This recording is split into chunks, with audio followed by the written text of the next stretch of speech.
মুসলমান জাতেরা অন্য জাতিদের কাছে যেটা নির্যাতিত হচ্ছে সেটা পূর্বেও হয়েছিল আর এখনও হচ্ছে এবং পরেও হবে।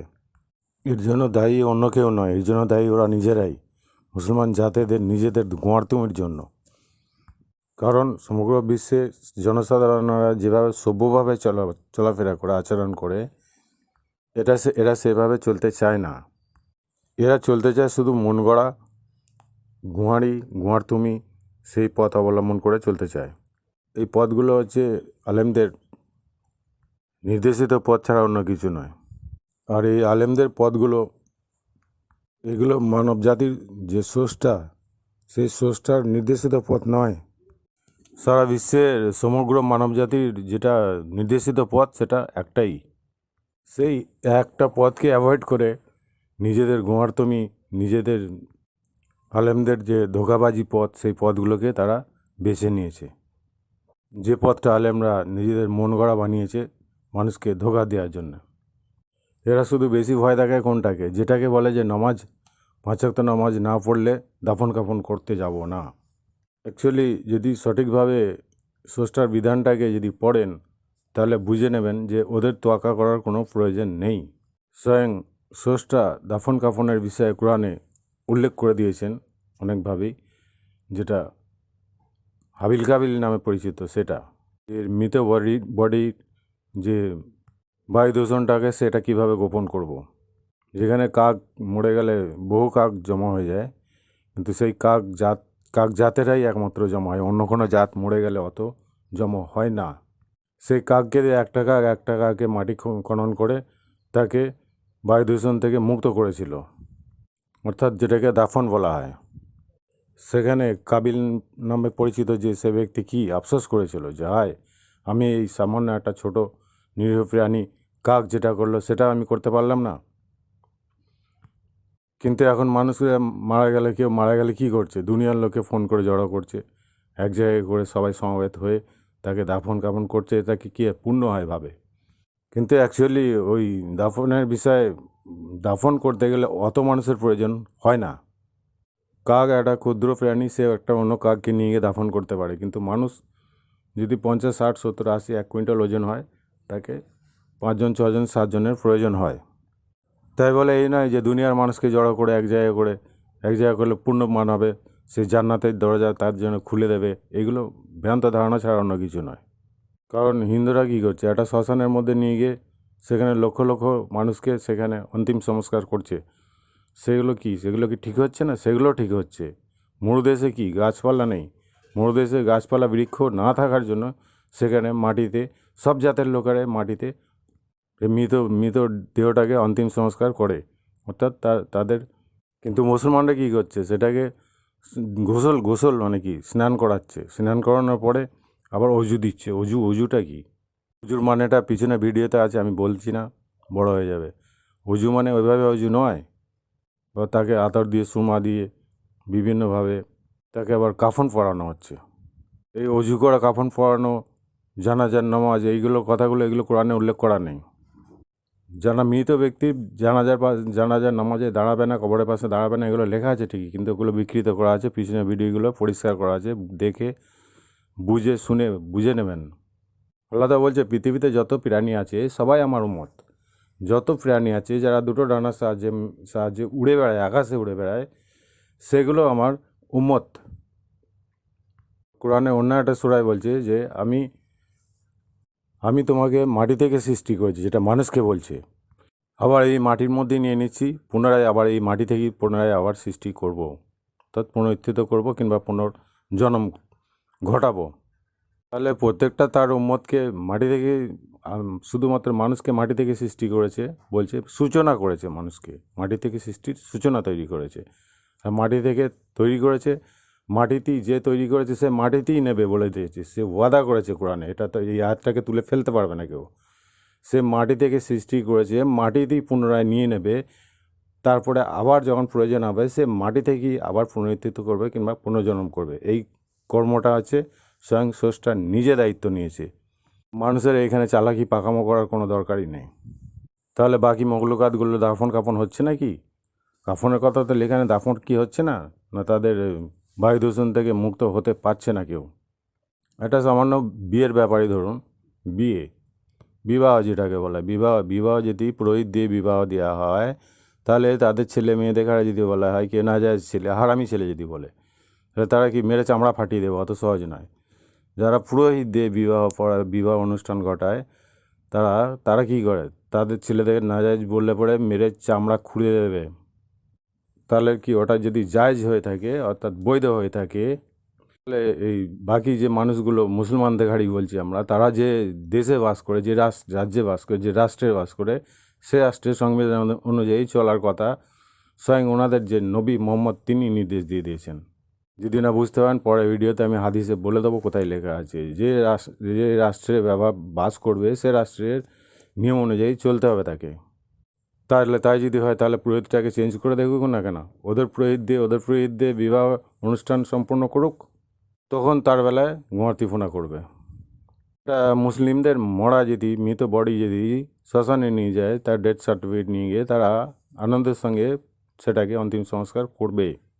কিন্তু যদি একটা হিন্দুদের মৃত বডি যদি কবরস্থানে নিয়ে আসা হয়, তাহলে কোনো মতেই তাকে সে কবরস্থানে কবর দিতে দেবে না।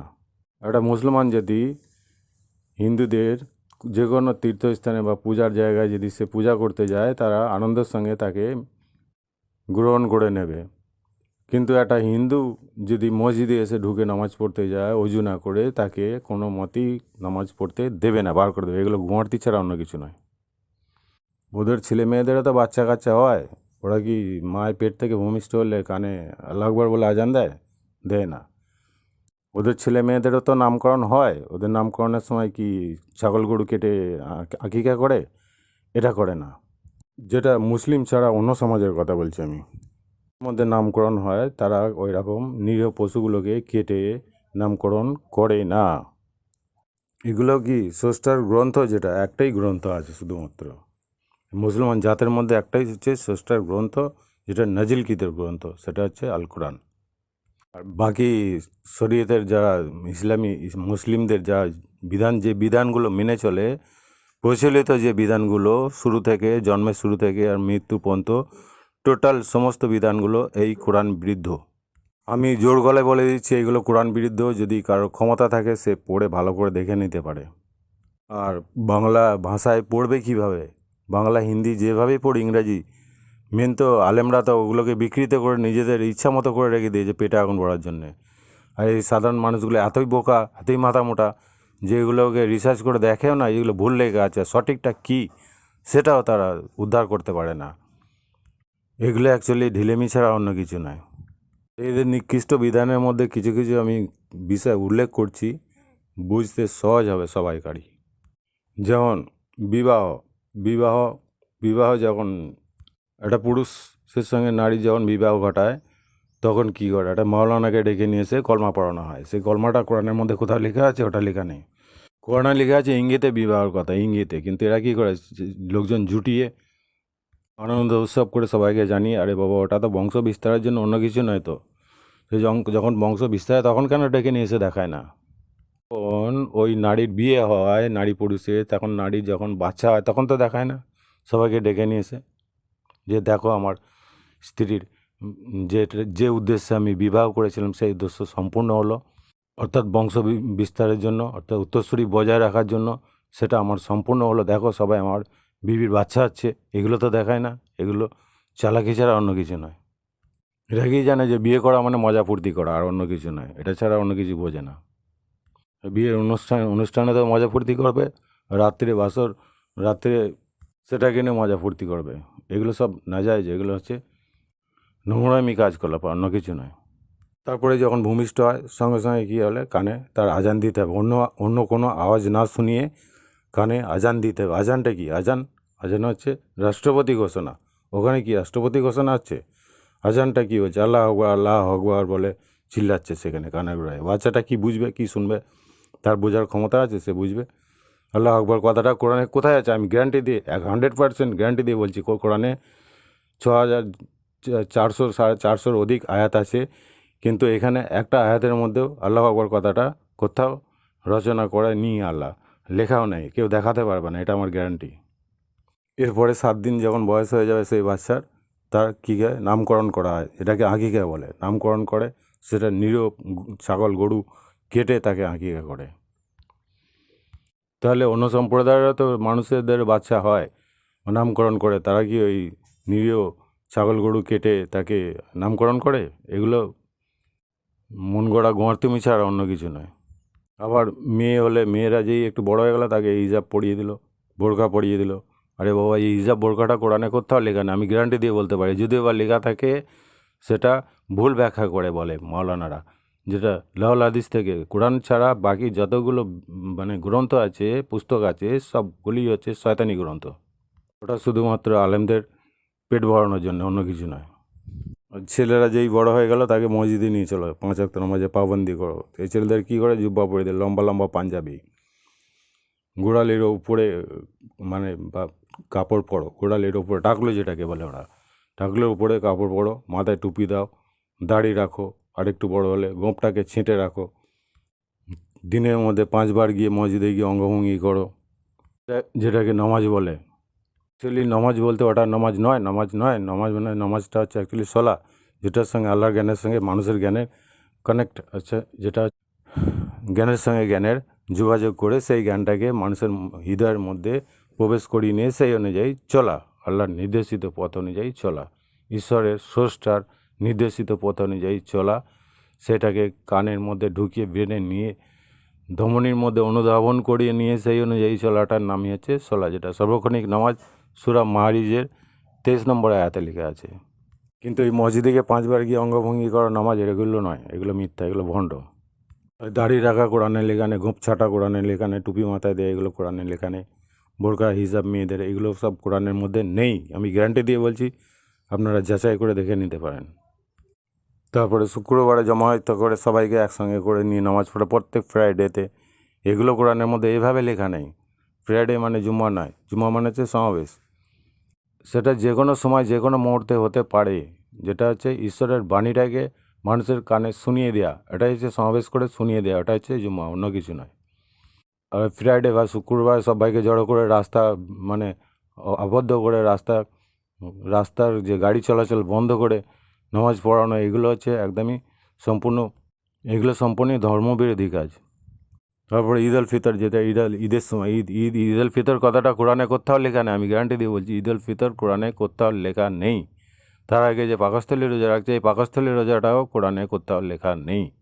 তারপরে যে কুরবানি করছে, পশু কেটে, গরু, ছাগল, মোষ, উট, যে বিভিন্ন রকমের যেগুলো কাটে, দুম্বা টুম্বা, এইগুলো কেটে, নিরীহ পশুগুলোকে কেটে যে কুরবানি বকরিদ মানাচ্ছে, ঈদ মানাচ্ছে, খুশি মানাচ্ছে, আর এই নিরীহ পশুগুলোকে পায়ে হাতে দড়ি বেঁধে কাটছে, এটা খুশি মানানো, এগুলো বাঁদরামি ছাড়া অন্য কিছু নয়।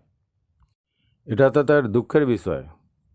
যদিও বা কেউ ভুল করে ফেলে, তাকে সতর্ক করা দরকার, ভাই এটা ভুল করছিস, ও তো নিরীহ প্রাণী, ওকে কেন হত্যা করছিস? এগুলো হত্যা, মৃত জন্তু খাওয়ার নিষিদ্ধ লেখা আছে। হত্যা করলে কী হবে? হত্যা করলে কি জীবিত থাকে? খাবে কেন সেটাকে? করবি বা কেন সে কাজটা? রক্তপাত ঘটাতে নিষেধ করা আছে কোরআনে, ঘটাবে কেন? রোজার শেষে যে ঈদ উদযাপন করে, ঈদটা কোরআনে কোথাও লেখা নেই। এটাকে ঈদ উল ফিতর, জাকাতুল ফিতর, অর্থাৎ জাকাত মানে হচ্ছে পরিশুদ্ধ, অর্থাৎ জাকাত শব্দের হচ্ছে যে অর্থ হচ্ছে পরিশুদ্ধ, অন্য কিছু নয়। তার মানে যেখানেই নামাজের কথা আছে সেখানেই জাকাতের কথা আছে। অর্থাৎ জাকাত, নামাজ যখন সে আল্লাহর জ্ঞানের সঙ্গে কানেক্ট করবে, কানেক্ট করার আগে সে কোরআনটাকে স্পর্শ করতে হবে। পবিত্র না হলে কোরআনকে স্পর্শ করতে পারবে না, তার আগে পবিত্র হতে হবে। সেই পবিত্রতাটাকে জাকাত বলছে। পবিত্র হয়ে কোরআনকে স্পর্শ করো, তারপর সেই বিধানটাকে বোঝার পরে সেই অনুযায়ী চলো, এটাই হচ্ছে সার্বক্ষণিক নামাজ। কিন্তু এই ঈদটা স্রষ্টার বিধান নয়, যেটা কোরআনে নেই। এসব জঘন্য কাজকর্মগুলো যেগুলো কোরআনের কোথাও নেই, এগুলো শুধুমাত্র মাওলানারা অর্থ ইনকামের ফাঁদ বানিয়ে মানুষকে বোকা বানিয়ে ধোঁকা দিচ্ছে। ধোঁকা দিয়ে কী করছে? শোষণ করছে, আর এই অন্য জাতের মানুষেদের গাত্রদাহ বাড়াচ্ছে। এই ধরনের জঘন্য কাজকর্মগুলো যেগুলো আলেমরা করছে, এগুলো একদমই মানে কি বলবো, নোংরা ভাষায় বললেও খারাপ লাগবে আপনাদের। এগুলো একমাত্র মন গড়া গোঁয়ার্তুমি ছাড়া অন্য কিছু নয়, আর নিজেদের পেটে আগুন ভরানো ছাড়া অন্য কিছু নয়। এগুলো শুধুমাত্র নিজেদের অর্থ ইনকামের ফাঁদ বানিয়ে রেখে দিয়েছে বোকা মানুষদের শোষণ করার জন্য। আর অন্য জাতের মানুষদের যাদের হিংসা হয়, গাত্র দেওয়া হয়, বিদ্রুপ হয়, সেই জন্য এগুলোকে বানিয়ে দিয়েছে।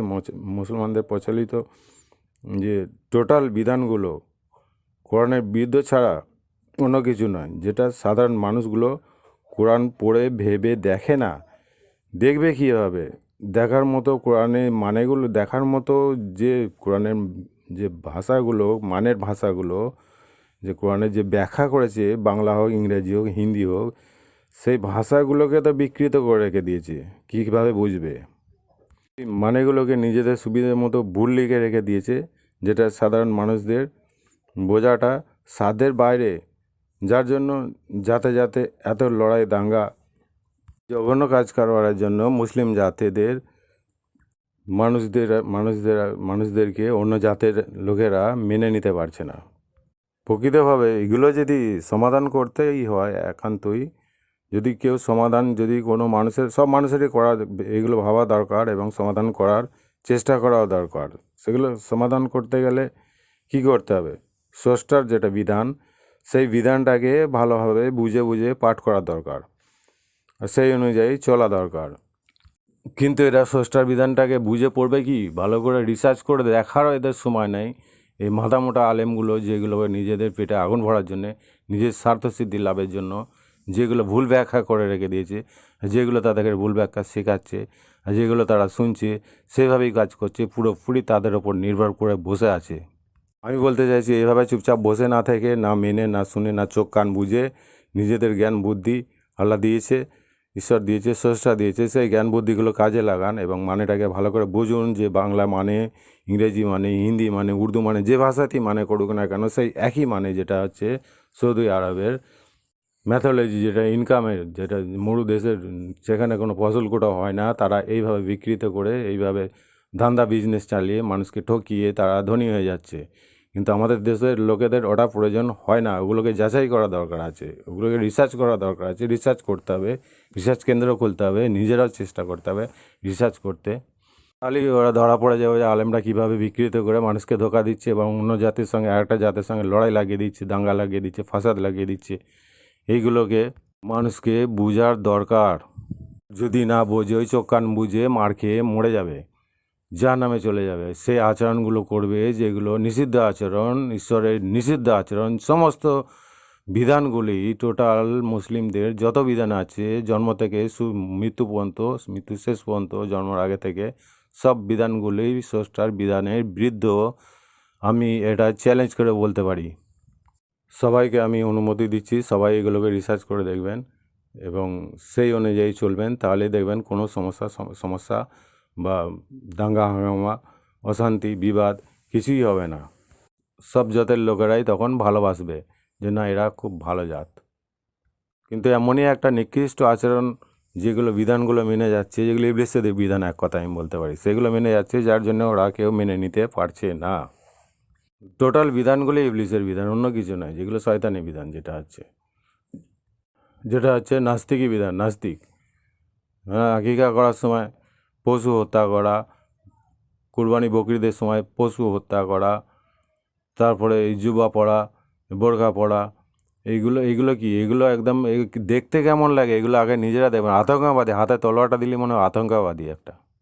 এই জঘন্য কাজ থেকে দূরে থাকার জন্য আমি নিজে আদেশ করছি। আমি যদি মেনে নেন তো ভালো, নাহলে যেভাবে দুর্গতি হচ্ছে, যেভাবে অত্যাচার হচ্ছে, এটা আরও বাড়তে থাকবে এবং এর পরিণতি খুবই ভয়ঙ্কর। কারণ পরবর্তীকালে পরিণতি ভয়ঙ্করের দিকে আসছে। এগুলো খেয়াল করে, বুঝে, জেনে, সেই অনুযায়ী, ঈশ্বরের বিধান অনুযায়ী, সেই অনুযায়ী যদি চলে, তাহলে এখান থেকে রেহাই পাবে। নচেত এখান থেকে রেহাই পাওয়ার কোনো রাস্তা নেই। এটা বাড়বে তো কমবে না। ওই কুত্তা, শুয়ার, বাঁদরের মতো রাস্তাঘাটে যেখানে সেখানে, গাড়িতে, ট্রেনে মৃত্যু ছাড়া এদের আর কোনো রাস্তা থাকবে না। কারণ এদের আচরণগুলি তো নিকৃষ্ট। সবার চোখে দৃষ্টিতে দেখুন না, সবাই সাধারণ মানুষেরা ভদ্রভাবে চলাফেরা, ভদ্র ড্রেস পরে, ভদ্রভাবে কথাবার্তা বলে। এরা কি বলে? এরা দেখা হলে বলে সালাম আলাইকুম। আরে তোর বাপের ঘরের জান্নাতে সালাম আলাইকুম কথাটা কি? সালাম আলাইকুম অর্থটা কি? শান্তি, রম বরকত সব পৌঁছে যাক আমার বাপের গোডাউন থেকে। আল্লাহ তোর বাপের কান্দারা চাকর নাকি পৌঁছে দেবে এগুলো? আল্লাহ তো প্রত্যেকটা নবীকে সালাম দিয়েছে, শান্তি দিয়েছে, সে প্র্যাকটিক্যালভাবে দিয়েছে তাদের কর্ম অনুযায়ী, ভালো কর্ম অনুযায়ী নবী রসুল দেখারা দিয়েছে সালাম। আবার মানুষকে সালাম দিতে বলেছে, শান্তির ব্যবস্থা করতে বলেছে। এইটা না যে মুখে জল খাওয়াচ্ছি বলে তার পিপাসা মিটবে না, মুখে কাপড় পরাচ্ছি বলে সে কাপড়ের যে ছেঁড়া বস্ত্র পড়ে আছে সে বস্ত্রটা চেঞ্জ হয়ে যাবে না কোনো দিনই।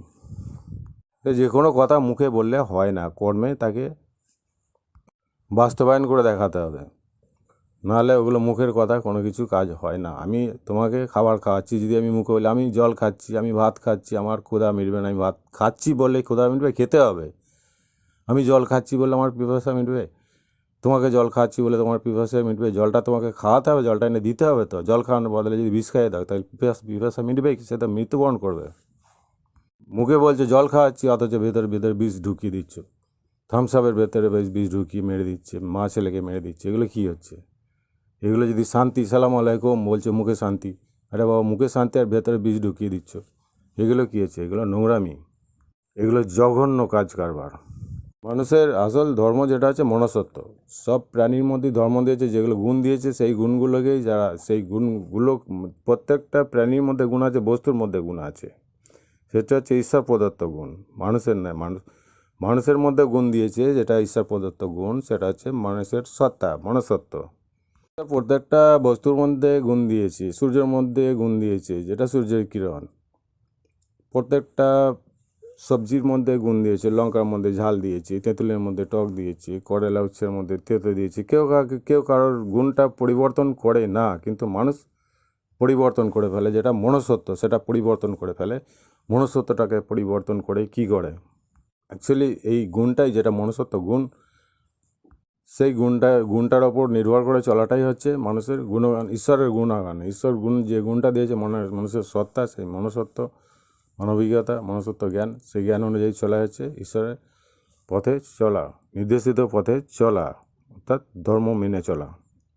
কারণ প্রত্যেকেরই ধর্ম আছে, যে ধর্মে সে সিলেক্ট হয়ে আছে, নিযুক্ত হয়ে আছে। কেউ কারো ধর্ম পরিবর্তন করে না। ছাগল মাংস খাবে না, আর যারা মাংসাশী তারা সবুজ জিনিস খাবে না। মাছ কোনো সময় ডাঙায় থাকবে না, আর ডাঙায় যারা চড়ে তারা জলে যাবে না। তাহলে প্রত্যেকেরই ধর্ম আছে যেটা ঈশ্বর প্রদত্ত ধর্ম, মানুষেরও ধর্ম আছে যেটা ঈশ্বর প্রদত্ত ধর্ম, যেটা হচ্ছে মনুষ্যত্ব জ্ঞান। সেই জ্ঞানটাকে অর্জন করে সেই জ্ঞান অনুযায়ী চলাটাই হচ্ছে অ্যাকচুয়ালি ধর্ম, অন্য কিছু না। যেটা সাধারণ মানুষ সাধারণ ভদ্রভাবে চলাফেরা করছে, মানুষের সঙ্গে আচরণ করছে, সেইভাবে চলাটাই হচ্ছে সঠিক ধর্ম, বাকিগুলো সব ভুল। আমি ভিডিও বেশি বড় করে বিরক্ত করতে চাইছি না, এখানে শেষ করে দিচ্ছি। ঈশ্বর সবাই মঙ্গল পথে চালনা করুক, আর সবাই ঈশ্বরের মঙ্গল পথে, ঈশ্বরের নির্দেশিত পথে চলুক, এটাই আমার অন্তরের সুকামনা।